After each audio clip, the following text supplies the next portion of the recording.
بسم اللہ الرحمن الرحیم ناظرین، ڈوگرا ذوالفقار ملک گریٹ کنگڈم آف سعودی عرب سے آپ کے ساتھ مخاطب ہوں۔ پاکستان کی سیاست میں بڑی گہما گہمی ہے اور بڑے بڑے اپ سیٹ ہو رہے ہیں، بڑے تبصرے، بڑے منظرنامے تبدیل ہو رہے ہیں۔ جو گوں مگوں کی کیفیت تھی، تجسس، شک اور یقین، سب کچھ اضافہ ہو رہا ہے۔ تو ایسے حالات پر تبصرہ کرنے کے لیے آج میرے ساتھ موجود ہیں معروف سیاسی رہنما ہیں، زمانہ طالب علمی سے لے کر اس وقت تک سیاست میں بڑا کردار ادا کرتے رہتے ہیں، جاوید نذیر بڑھالوی صاحب۔ ان کی رہائش گاہ، ان کے ڈیرے سے ہم آپ کے ساتھ مخاطب ہیں۔ جاوید صاحب، کیا دیکھ رہے ہیں جی پاکستان میں؟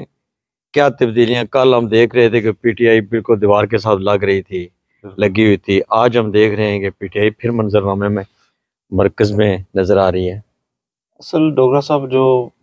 پاکستان کی جو لوگ ہیں نا، مثلا اتنا ایک ابھی سامنے آ گیا نا، بالخصوص عمران خان نے یہ کیا ہے کہ دوسرا یہ ہے کہ نیٹ کا دور ہے، سوشل میڈیا ہے،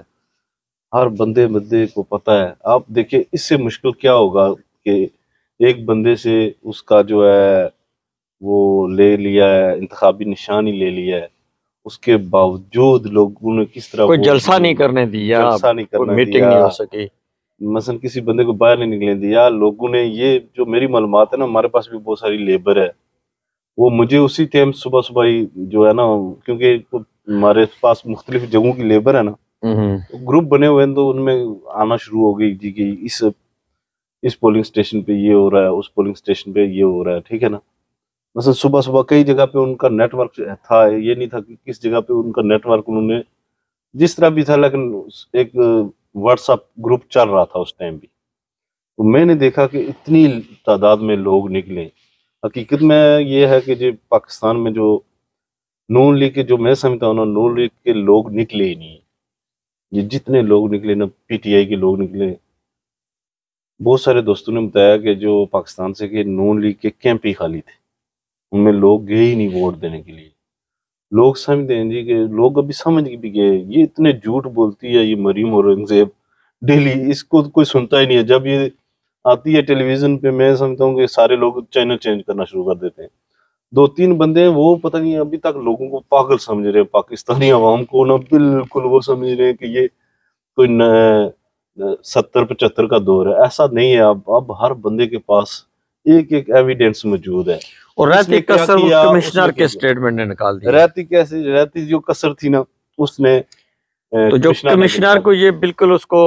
ڈمی سا کریکٹر بنا کر پیش کرنے کی کوشش کرتے ہیں۔ کمشنر بہت اہم ترین پوسٹ ہوتی ہے، بہت اہم ترین قانون نافذ کرنے والا۔ کچھ جو یہ سوشل میڈیا صرف قانون کو سمجھتے نہیں ہیں، ان کو یہ نہیں ہے معلوم کہ کچھ کہہ رہے ہیں جی امریکہ کا ویزا لگاؤ، تو پاگل کے بندھو، وہ ریٹائرمنٹ کے بعد بھی امریکہ جا سکتا تھا، کیا وہ وہاں سے جا کے بھی پریس کانفرنس کر سکتا تھا۔ اس نے پاکستان سے کیوں کی؟ اور جب اس کے 12-13 دن رہتے ہیں باقی، اس کو یہ بھی پتا ہے کہ مجھے سزا ہوگی، اس کو جیل تو ضرور ہوگی، جس بھی اس نے قانون کی خلاف ورزی تو کی ہے، بے شک اس کا ضمیر ہے، لیکن قانون میں کسی بھی ملازم کو اجازت تو نہیں ہے نا کہ وہ اس حد تک چلا جائے کہ اپنے اداروں کے خلاف بولے۔ ایسا تو نہیں ہے نا، اس کے خلاف ایکشن تو ہوگا، ایکشن ہوا بھی ہے، لیکن وہ بندہ خود کہہ رہا ہے جی میں سزا موت کے لیے تیار ہوں، مجھے کچہری کے چوک میں، یعنی اس کے بیان کو بالکل چھوٹا بیان ظاہر کرنا یا جھوٹا کرنا، بالکل یہ کمشنر سے بڑی تو پوسٹ ہی نہیں ہے، یہ انتظامی جو پوسٹ ہوتی ہے۔ سمجھ لوگوں کی یہ بات ہے جی، کہ وہ جو بات کو سمجھ نہیں رہے۔ کمشنر چھوٹا سا آدمی نہیں ہوتا ہے، ہمارے پورے ڈویژن کو چلاتا ہے کمشنر ہے، اسی لیے اوپر بیٹھا ہے نا۔ 3 ہمارے ضلع ڈسٹرکٹ کی میں اپنی بات کرتا ہوں، کوٹلی کی، کہ کوٹلی 3 ڈسٹرکٹ ہیں، ان 3 ڈی سی کو کون کنٹرول کر رہا ہے اوپر؟ ان کے اوپر کون ہے؟ ڈپٹی ڈی سی حکومت کو فالو کر سکتا ہے، ادروائز وہ بااختیار ہے، سب کچھ کمشنر ہے۔ اسی طرح ڈی آئی جی ہے ہمارے ڈویژن کا۔ اسی طرح نقشہ کیا لگ رہا ہے کہ P T I up set کرے گی، حکومت بنانے میں بھی کامیاب ہو سکتی ہے؟ سر بہت ساری ان کے لیے تو ابھی تک تو ہر طرح کی ان کے لیے پی ٹی آئی کے لیے مشکلات وہ پیدا کر رہے ہیں ڈیلی کی ڈیلی، لیکن یہ ہے کہ کوئی نہ کوئی تو ہے نا جی ایسا اوپر، اللہ کی ذات بھی تو ہے نا، وہ بہت طاقتور ہے، جو اتحاد بین المسلمین جو بھی یہ کر رہے ہیں نا جی، جتنی وہ یہ مشکلات ان کے لیے بنا رہے ہیں، جتنے بھی وہ یہ جو طاقتور لوگ ہیں عمران خان کے لیے جتنی کوئی مشکل پیدا کرنے کی کوشش کر رہے ہیں نا،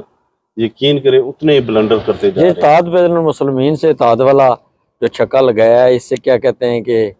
پوری سب سازشیں ناکام نہیں ہو گئی ہیں؟ ابھی بھی کیا پتا کیا کریں گے جی، ان کو پتا تو نہیں ہے روکنے، انہوں نے تو ہر طرح طرح کی، ان کو جماعت اسلامی کو انہوں نے ان کی پہلے پی ٹی آئی اور جماعت اسلامی کے درمیان ان کا پہلے طے تھا الیکشن سے پہلے ہی، لیکن کیونکہ ان کو پتا چل گیا، بال لیک ہوئی۔ طاقتور لوگوں کو پتا چل گیا یہ کریں گے، انہوں نے کوئی ایم این اے کی سیٹ ہی نہیں جیتنے دی ان کو، ٹھیک ہے نا، ایم این اے کی جماعت اسلامی کو کوئی سیٹ ہی نہیں جیتنے دی۔ نہیں، طاقتور حلقوں کے خلاف جو ہر کوئی اس وقت بات کر رہا ہے، لیکن میرا اس میں یہ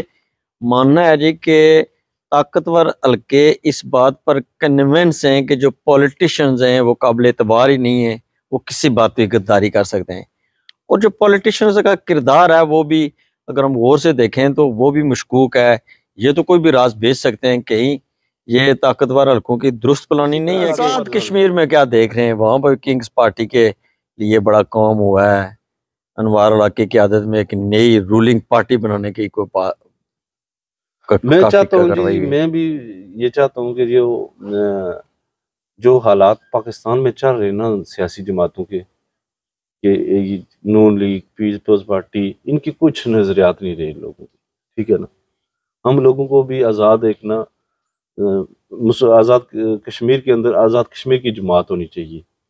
جس کا کوئی پاکستانی سربراہ نہیں ہو، آزاد کشمیر میں ہو، ہمارے پاس اختیار ہوں کہ ہم جو بھی فیصلہ کر سکیں وہ ہمارے فائدے میں ہو۔ پاکستان تحریک انصاف کو لوگ چھوڑ رہے ہیں کافی عرصے سے، جب لوگ چھوڑ رہے ہیں تو آپ نے رجحان بنایا ہے پی ٹی آئی کی طرف۔ میں نے اس لیے بنایا کہ ایک بندہ جو ہے نا، میں جو حالات دیکھ رہا ہوں نا پاکستان میں یقین کریں ڈوگرا صاحب، ہمدردی کے ناطے نا میں جو بھی کرتا ہوں نا، ابھی تک میں نے کوئی پارٹی جوائن نہیں کی، آپ کو پتہ ہے کہ ہم آزاد الیکشن لڑیں، بلدیاتی بھی ہم آزاد ہی جیتیں، تو انشاءاللہ میں یہ رکھتا ہوں کہ سوچ رکھتا ہوں، میں ہمدردی رکھتا ہوں عمران خان کے لیے، ٹھیک ہے نا، کہ ایک ملک میں غلط ہو رہا ہے، قانون کا انہوں نے کیا نہیں کیا ہے جی، کھلواڑ کر دیا قانون، کیا رہا ہے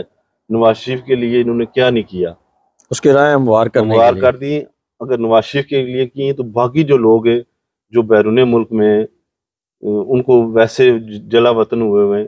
ان کے لیے بھی ایسا قانون ہونا چاہیے، سب لوگوں کے لیے ہونا چاہیے، ایسا نہیں ہونا چاہیے نواز شریف کے لیے نادرا چلا گیا ایئرپورٹ کے اندر،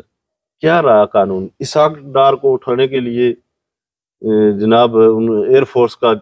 طیارہ چلا گیا، یہ تھے جی جاوید نذیر بڑالی صاحب، معروف سیاسی شخصیت ہیں، اور یہاں گریٹ کنگڈم آف سعودی عرب میں بڑا ان کا اپنا سیٹ اپ ہے، مختلف طرح کے کاروبار یہاں پر کرتے ہیں، تو شکریہ جاوید نذیر بڑالی صاحب، ناظرین اللہ حافظ جی۔